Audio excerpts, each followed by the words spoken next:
안녕하세요. 된 멘토 신범철입니다. 오늘 알아볼 기업은 우리바이오고요. 우리바이오에 관련된 이슈는 어떤 것들이 있는지 한번 같이 살펴보도록 하겠습니다. 우리바이오는 여전히 바이오 쪽보다는 LED에서 대부분 매출이 나오기 때문에 LCD 업황에 따라서 매출액이 달라질 수가 있다라는 겁니다. 그래서 24년도 상반기 LCD에 대해서 어떤 이슈가 있는지 한번 같이 살펴보도록 하겠습니다. 일단 우리바이오는 이 LED를 만들어서 어디에 납품하냐면 우리그룹에 우리 ENL과 뉴옵틱스가 있다라는 겁니다. 그리고 우리 ENL과 뉴옵틱스 같은 경우는 현재 LED 부품을 LD 디스플레이에 납품을 한다라는 거죠. 그리고 이 두 기업에 대한 영업적인 목표를 보더라도 LD 디스플레이의 LED 부품 영업 확대와 LED 부품 점유율 향상을 목표로 가지고 있는 기업이다라는 겁니다. 그래서 우리바이오 같은 경우는 LD 디스플레이가 얼마나 많은 LCD를 출하에 따라서 매출액이 소폭 달라질 수가 있다라는 거죠. 그래서 이 관련된 이슈를 살펴보게 된다면은 LG 디스플레이는 이 광저우 LCD 공장에 대한 매각 이슈가 지속적으로 나오고 있다라는 겁니다.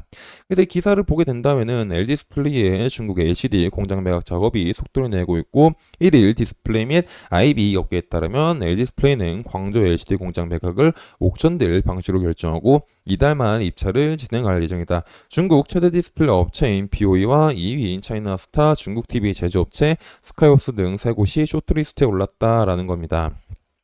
근데 이제 LG 디스플레이가 이 광저우 LCD 공장을 매각한다라는 이슈는 이번이 처음이 아니다라는 거죠. 전년도에도 나왔었고 이번 연도 2월 달에도 이런 이슈가 나왔었다라는 겁니다. 하지만 이런 이슈가 나왔을 때만 하더라도 LG 디스플레이가 지속적으로 아직까지 정해진 구체적인 사항은 없다라고 공시를 냈음에도 이런 LCD 매각설이 지속적으로 나오고 있다는 거는 LG 디스플레이가 어느 정도 LCD 공장을 매각할 거란 이슈가 기정사실화가 된 부분이 있지 않을까라고 생각을 해볼 수가 있을 것 같습니다. 결국 LG 디스플레이가 이 광주 LCD 공장을 매각을 하게 된다면은 국내에서는 더 이상 대형 LCD 패널에 대한 제조업이 없기 때문에 국내 LCD에 대한 영향력은 지속적으로 하락할 거다라고 볼 수가 있을 것 같습니다. 그래서 LG 디스플레이가 이 광주 LCD 공장을 매각하게 된다면은 이 LG 디스플레이 LCD를 통해 가지고 매출을 올리고 있는 우리 얘네가 뉴옵틱스에 대한 매출액이 소폭 하락을 설게 될 거고 그로 인해서 우리바이오에 대한 LCD 어떤 매출도 같이 하락을 할 수 있지 않을까 싶습니다. 하지만 이 광저의 LCD 공장 매각 같은 경우는 이게 이루어지더라도 LG 디스플레이가 향후 몇 년간은 공장 가동할 수 있기 때문에 지금 당장 엄청나게 매출액을 하락시키진 않을 거다라고 볼 수가 있을 것 같습니다. 하지만 그래도 이 광주 LCD 공장 매각으로 인해 가지고 중국 기업들이 이 LCD 공장을 인수하게 되면은 중국 쪽 LCD에 대한 영향력이 지속적으로 상승할 예정이기 때문에 국내 LCD에 관련된 기업들은 이제 피해를 조금 많이 볼 수가 있지 않을까라고 생각해 볼 수가 있을 것 같습니다. 그래서 이런 부분들이 앞으로 어떻게 될지 제가 지속적으로 확인해 보도록 하겠습니다. 그리고 또 다른 이슈를 보게 된다면은 이제 2월달 LCD 패널 출하를 한번 같이 살펴보도록 하겠습니다. 이제 2월달 패널 출하량은 5,681만 대로 전월 대비보다는 11% 정도 감소를 했다라는 거죠. 그리고 제품별 감소 추이를 보게 된다면은 전월 대비해서 TV 같은 경우는 17.5%, 모니터는 6.9%, 노트북은 9.3%, 태블릿은 14.9%가 하락을 했다라는 겁니다. 이제 LCD 패널이 이제 1월 달보다는 조금 하락한 이유는 이제 LCD 패널 같은 경우는 중국 쪽에서 굉장히 많이 생각하게 되는데 1월 달에는 중국에 춘절이 있었고 이 춘절에 대한 영향이 길었기 때문에 2월 달에 춘절에 대한 영향으로 영업일이 축소가 돼가지고 패널 출하량이 줄었다라는 겁니다. 그리고 특히 TV 같은 경우는 다른 것보다 더 많이 줄었는데 이 TV 같은 경우는 TV 패널 가격을 유지하기 위해서 디스플레이 패널 공장 업체들이 가동률을 줄였기 때문에 이 TV 물량이 상대적으로 많이 감소했다라고 보시면 될 것 같습니다.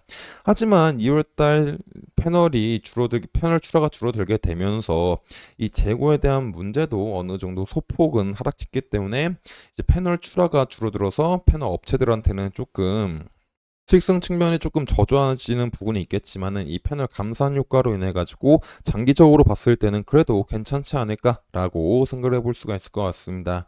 그리고 가격적인 측면도 한번 같이 살펴보도록 하겠습니다. 일단 이 LCD TV 패널 같은 경우는 중국 TV 패널 메이커들이 대형 사이즈 구매 확대로 인해 가지고 24년도 1분기에는 예상보다 높은 수요가 있어 가지고 가격이 소폭 상승한 모습을 보여주고 있고, LCD 모니터 패널 같은 경우는 대부분 LCD 패널 메이커들이 적자를 유지하고 있어서 이 상황을 피하기 위해서 이 모니터를 생산하는 기업들이 이 TV 라인으로 생산을 옮기게 되면서 일부 모니터에 대한 공급 부족 상황을 야기해 가지고 가격이 소폭 상승한 모습이다라고 보시면 될 것 같습니다. 그래서 종합을 하자면 2월 달에는 이 춘절에 대한 영향으로 인해 가지고 전월 달보다는 패널이 줄어들긴 했지만은 이 패널 줄어들음으로 인해 가지고 어느 정도 재고에 대한 문제가 수폭 감소했고, 또 가격적인 측면도 이제 상승한 부분이 있기 때문에 LCD 업황이 24년도 초보다는 약간은 괜찮아졌다라고 볼 수가 있을 것 같습니다. 하지만 LCD에 대한 상황이 괜찮아진다고 하더라도 이 부분에 대해서는 중국이 지속적으로 꽉 잡고 있는 분야고, 중국 같은 경우는 또 패널을 출하할 때 이제 모든 부품이나 이런 패널들을 자국 내 기업에서 담당하고 있기 때문에 우리바이오에 대한 영향력은 점차 줄어들 수가 있다. 그래서 이 업황이 회복된다고 하더라도 생각보다 많은 매출액은 못 올릴 수가 있다 라고 보시면 될 것 같습니다. 그래서 이 부분에 대해서 앞으로 어떤 일들이 일어날지 제가 지속적으로 살펴볼 예정이기 때문에 우리바이오에 관심 있으신 분들은 제 영상을 시청해 주시면 감사하겠습니다. 그리고 이제 또 관련된 이슈를 하나 살펴보게 된다면은 이제 중국이 초대형 TV 확장, 자국 LCD 패널로 저가 공세한다라는 거죠. 그래서 기사를 살펴보게 된다면은 LCD 패널 시장을 장악한 중국의 초대형 TV 시장 영토 확장에 본격적으로 나서고 있고, 중국 업체들은 패널 세트 수직 계열 체계를 구축한 뒤 저렴한 가격에 안정적으로 패널을 공급받으며 삼성전자와 LG전자 추격에 고삐를 재고 있다.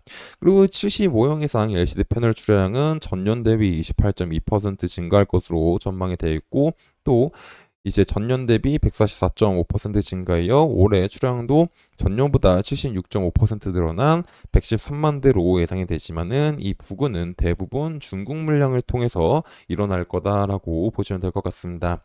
그리고 이 중국 물량을 토대로 일어나고 있는 상황이다 보니까는, 그리고 또 중국 같은 경우는 이 자급률, 이제 자국 내에서 모든 물량을 담당하고 있기 때문에 이 업황이 회복되고 있는 시그널을 보여도 우리바이오 같은 경우는 생각보다 많은 수혜를 못 볼 수가 있다라고 보시면 될 것 같습니다. 그래서 우리바이오에 대한 차트를 한번 같이 살펴보도록 하겠습니다. 우리바이오 같은 경우는 이제 지속적으로 이제 매물대가 많다라는 거죠. 이런 부분들이나 이런 부분들이나 이런 부분들, 매물대가 굉장히 강하기 때문에 상승이 조금씩 나온다고 하더라도 이 윗부분들에서는 이제 눌림이 나올 수가 있다라고 생각해 볼 수가 있을 것 같습니다. 그래서 지금 같은 경우도 이 부분에서 윗꼬리가 많이 달렸고, 오늘 같은 날도 장중에는 이런 2,900원 라인까지 상승이 줬지만은 결국에 이 매물대를 돌파하지 못하고 다시 눌리고 있는 상황이다 보니까 지금 약간 조금 관망하면서 상황을 지켜보는 게 좋지 않을까 싶습니다. 그래서 이런 부분들은 제가 지속적으로 확인해서 여러분들한테 알려드리다 보니까 우리바이오에 관심 있으신 분들은 제 영상을 시청해 주시면 감사하겠습니다. 이상 대형 멘토 신범철이었습니다.